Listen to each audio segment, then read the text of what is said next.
What's up, you guys, and welcome to another episode of the Variety Views. I'm the Variety Vendor. I had some multiple takes.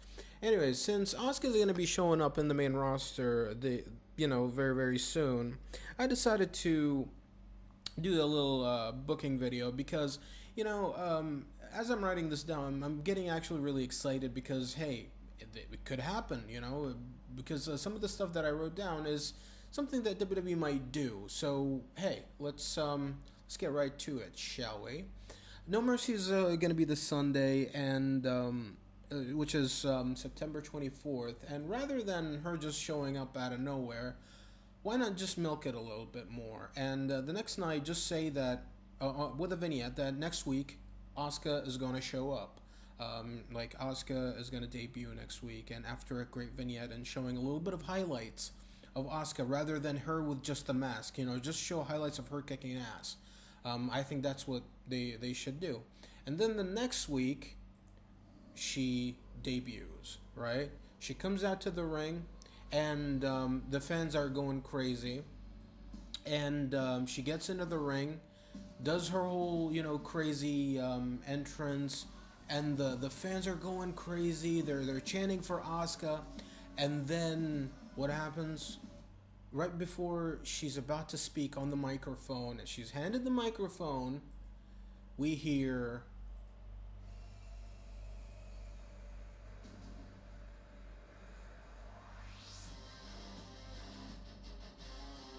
and Paige comes out. And I'm guessing though the fans are gonna go nuts at this point. Okay, you got these two great superstars that came out of NXT. One of the great prospects out of the Triple H camp, and Paige versus Asuka, and they don't even have to say anything to each other. And I think the fans are just gonna be chanting yes, yes, yes. And I think that spectacle of a moment is something that is so interesting and intriguing that it would be a highlight of this year. And God knows we haven't had many highlights. Um, they've been few and far between, but I think, the program, from the beginning of this program between Paige and Asuka, people are just going to be so into it. But we're not going to get Paige and Asuka just yet because running into the ring is Emma and Nia Jax. They don't want any part of this. They lost the night before. They get into the ring and they're like, no, we're not gonna have you taking over the show. You're a has been. Talking about Paige and Asuka, you haven't paid your dues. Get the hell out of our ring. And what does Paige and Asuka do? They fight them off, drop kicks, and then both of them they double clothesline Nia out of the ring, and Emma and Nia just retreat.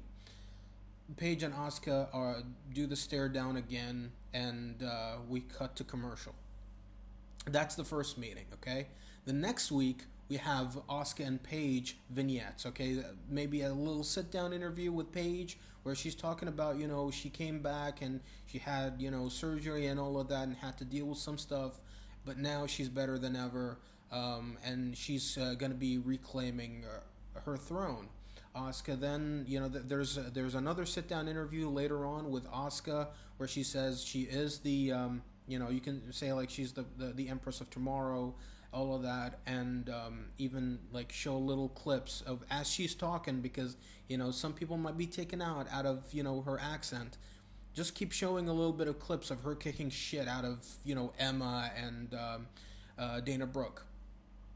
And on the same night, just to give Emma and Nia Jax a little bit, let them beat a couple of jobbers in a tag team match, or it could bring out Alicia Fox and somebody else, and let Nia and Emma defeat them just so that they can get a little bit of a win. It could be Dana Brooke and Alicia Fox. It doesn't matter. But the whole point of it is that next week we're gonna get Emma and Nia Jax against Asuka and Paige, and they even cut a promo after their win. Emma and Nia do, saying that we will destroy the Empress of Tomorrow and we will destroy Paige as well. So next week, which is it's gonna be in TLC, okay, the 22nd. of October. Well, actually, you know what? We can do something better than that. Asuka and okay, the 16th of October, which is the go home show before TLC.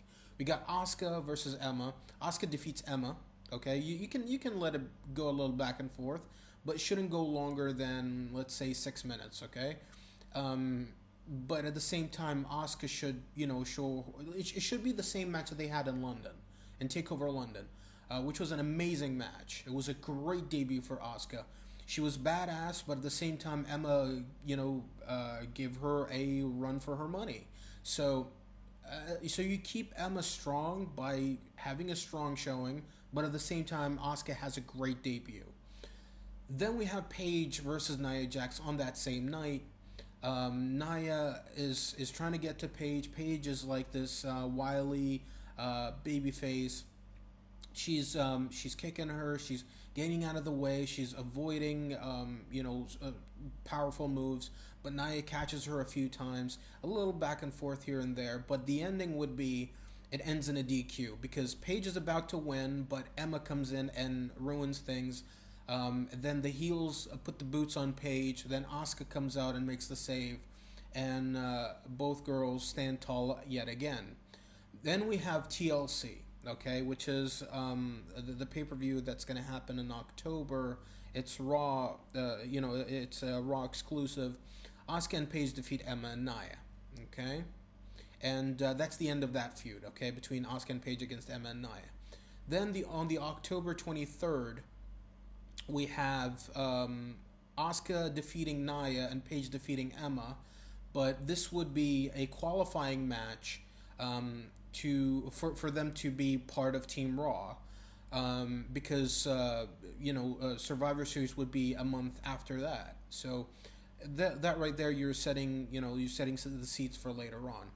Now, the next week, October 30th, Alexa Bliss would be talking to her Raw team and saying like, I'm the leader and you all need to listen to me because I'm the face of Raw. I'm the person. I'm the queen of this this empire.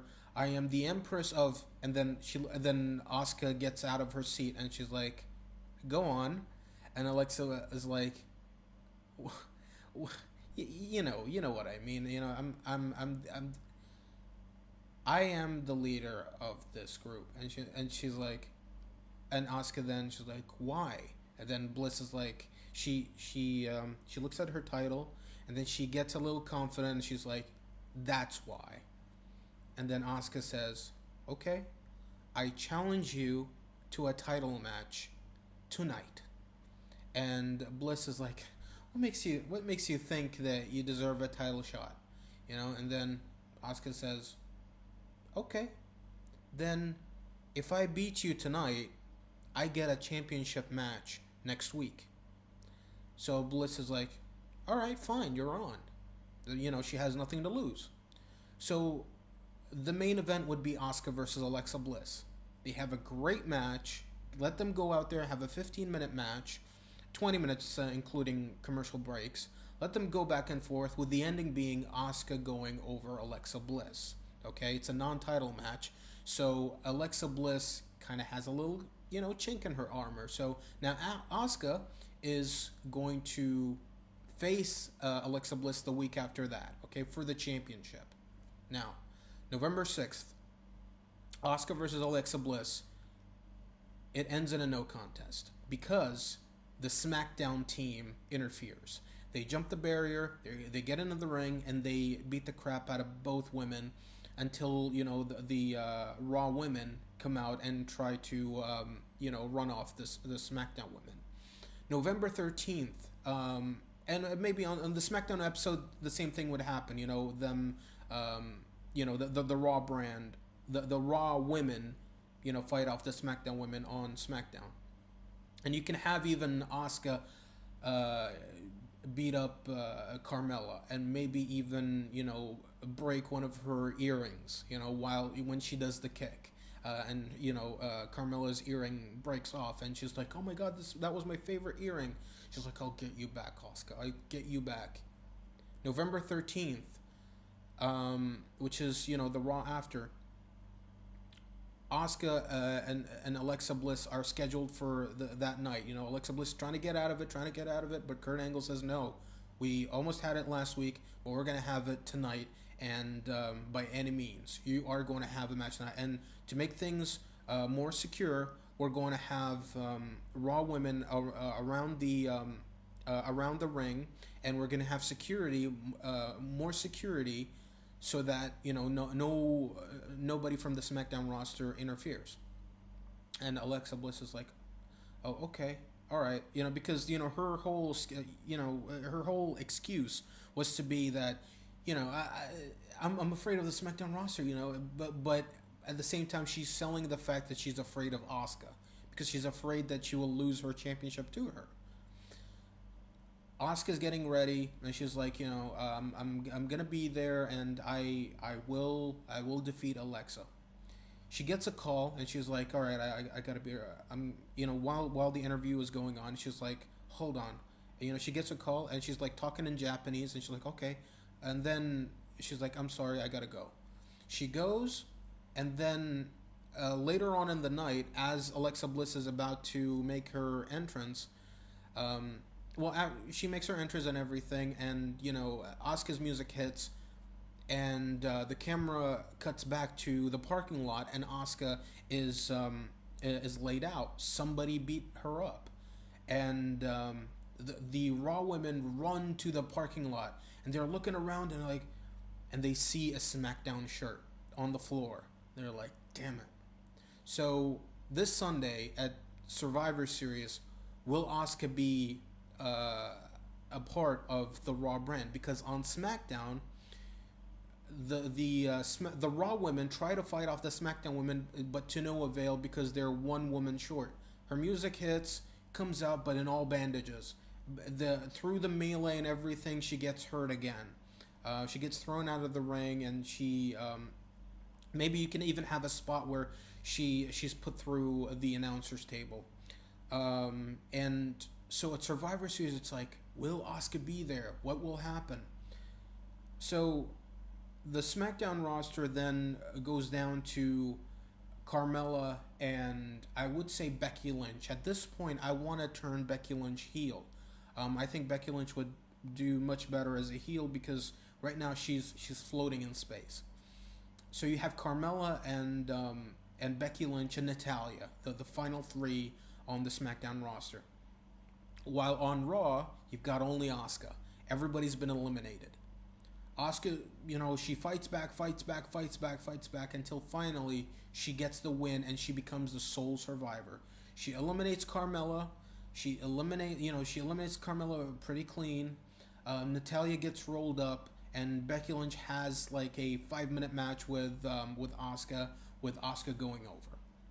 Then on November 20th, which is the next night, Asuka and Alexa Bliss are in the ring, and Alexa Bliss is, she's laughing. She's like, it's because of my leadership that Asuka was motivated enough to win the match. And she's like, I did this on my own. Asuka says this: I did this on my own, and I deserve to be a women's champion. And so they're gonna have a contract signing later on. And as they come out and they have a contract signing, Paige comes out and says that I respect Kurt Angle's decision, even though earlier in the night she was telling Kurt Angle I deserve a women's title shot. I was the youngest women's champion. I was the fastest rising star in the women's division before they came around. I deserve it. And it's yeah, but there's someone else that deserves it much more. He's like, who? It's Asuka. And she's like, all right, you know what? You're right. Asuka does deserve it. But I get the shot right after her. And Kurt Angle says, okay, fine. You'll get a shot after Asuka gets hers.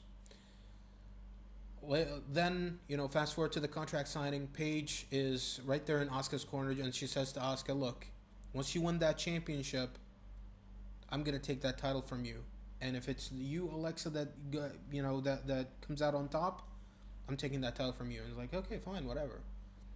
Asuka's about to sign the contract, and Paige just super kicks her, and she beats her down. She beats her down. She beats her down. She beats her down. She throws her in. She throws her out of the ring. She throws her on top of the announcer's table and just punches her and goes crazy and screams at her. And she's like, "This is my house," and beats the crap out of her. And even you can have like little, she can pull a little bit of Asuka's. You can have Asuka wear a little bit of extensions, and you can have Paige just rip those out, and this would be them igniting their feud. Finally, they're about to face off against each other. The week after that, we have an Asuka and Paige pull apart brawl after Paige does a promo shooting on Asuka, saying that she doesn't deserve this. Paige has worked her ass off, more than anybody in the Raw Women's roster or even the SmackDown Women's roster. She deserves it more than anybody. She's wrestled ever since she was a kid, and even though everybody said that she was young, when she came into the WWE, everybody thought that she was way too young. But she has more experience than anybody that's ever gotten into the wrestling business today. Asuka comes out, and Paige is like, "What? What are you gonna do? What? Do you have something to say? You have a retort against me?" And Asuka, she nods, and then she kicks her in the face. They have a fight. The Raw women come out, and the security, and they try to pull them apart, and they're trying to beat each other up. And Paige is like, "This is my house," and Asuka's like, "I'm taking it." So this would lead to the December pay-per-view with Paige against Asuka. And you build this up. You build it up. You build it up. You build it up. Paige goes through a bunch of women, but goes through a few jobbers and a few baby faces, and even Alicia Fox. She beats the crap out of her. She even comes out with the Asuka mask and puts it on top of Alicia Fox and beat the crap out of her. Just showing the fact that she's gone crazy. She's absolutely incensed about Asuka. She wants to beat the crap out of Asuka. Asuka, she comes out and she has those matches, and she pretty much does the same with beating women up. Like even Nia Jax, she beats Nia Jax and in spectacular fashion, and you can have her even beat a few you can bring up a few of the women from the NXT roster to the Raw roster to face Asuka, and just to give them a little bit of shine. And this would lead to, of course, Asuka defeating Paige, and thus becoming the number one contender for the Women's Championship at the Royal Rumble in 2018. Royal Rumble, Asuka defeats Alexa Bliss and becomes Women's Champion. On that same night, we have the first ever Women's Royal Rumble. Now, some people might say, like, "Oh, it's too soon. It's too soon to have a Women's Royal Rumble because the WWE doesn't have a big enough roster." Well, look at Raw. Okay, Raw probably has around 10 to 11 women, right? SmackDown has 7 to 8 women, right? Also, you got to take into account some of the women in the NXT roster and the ones that are going to get called up, because I do think that Billie Kay and Peyton Royce are ready. I do think that Ember Moon is more than ready. I think that Ruby Riott, by that time, she is going to be ready.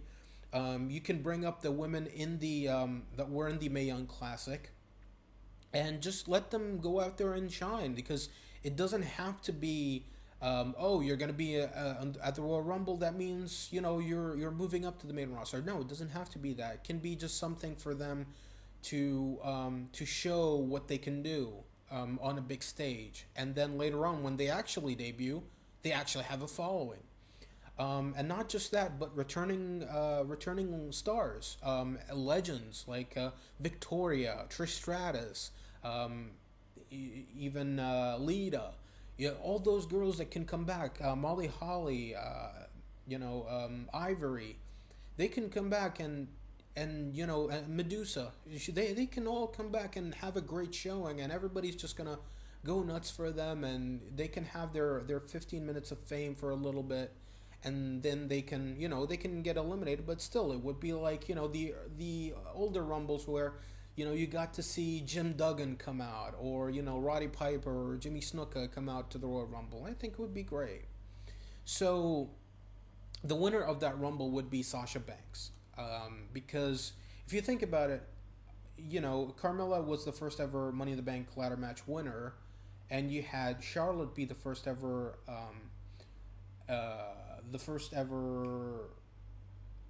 Hell in a Cell winner, and didn't you have Becky Lynch be the first ever SmackDown Women's Championship? So a lot of them have a lot of they do have a lot of accomplishments. Sasha Banks deserves something like that because I do think that she's a big enough name to carry that and add to the lineage of the Royal Rumble. I think that would be great to have her win the first ever Women's Royal Rumble. This would lead to Fastlane, where Asuka faces off against Alexa Bliss and retains the title, and thus we end that feud. Sasha Banks can defeat someone else, like we'll say Paige. Let's have Sasha Banks against Paige, and where Paige, says, "Hey, how about you put up your number one contendership on the line at Fastlane?" And then you can have a little bit of shadiness where she's like, "Hey, I won the Rumble, but because of the camera angles and stuff like that, it can go back to, it can be a recycled thing from Royal Rumble 2000, where she's like, oh, you cheated or something like that, And then they have a match at Fastlane where Sasha Banks is like, okay, I'm gonna do this just to shut you up. And they have the match, and Sasha Banks wins. Thus, Sasha Banks is absolutely confirmed that she's gonna face Asuka at WrestleMania. We go to WrestleMania, and Asuka retains her title yet again against Sasha Banks. Now, the reason for that is Sasha Banks is already a big star, but Asuka's on the rise. So if you have Asuka lose, then doesn't really make a new star, because at this point Asuka is a big star. But if you have her lose in her first huge match, like at WrestleMania, I think that would take a lot of wind out of the sails of the Asuka ship. So let Asuka go over. So I think that's enough right there of the whole first Asuka arc. The way that I would have her lose her first time would be probably at SummerSlam or WrestleMania the following year. I would let her hold on to the championship and let her hold on to it and make it mean something. Let her beat every challenger that there is, and WrestleMania 35, let her lose the championship to Kairi Sane, or an Ember Moon, or a Ruby Riott, or heck, even a Charlotte. Just as long as you've built her up enough that she can handle a loss like that. So, with that being said, rate, comment, favorite, happily subscribe, and tell me what you think about it in the comment section. Tell me I'm an asshole. I don't mind. And yeah, with that being said, rate, comment, favorite, happily subscribe yet again, and check out my next video where I'll be talking about something else.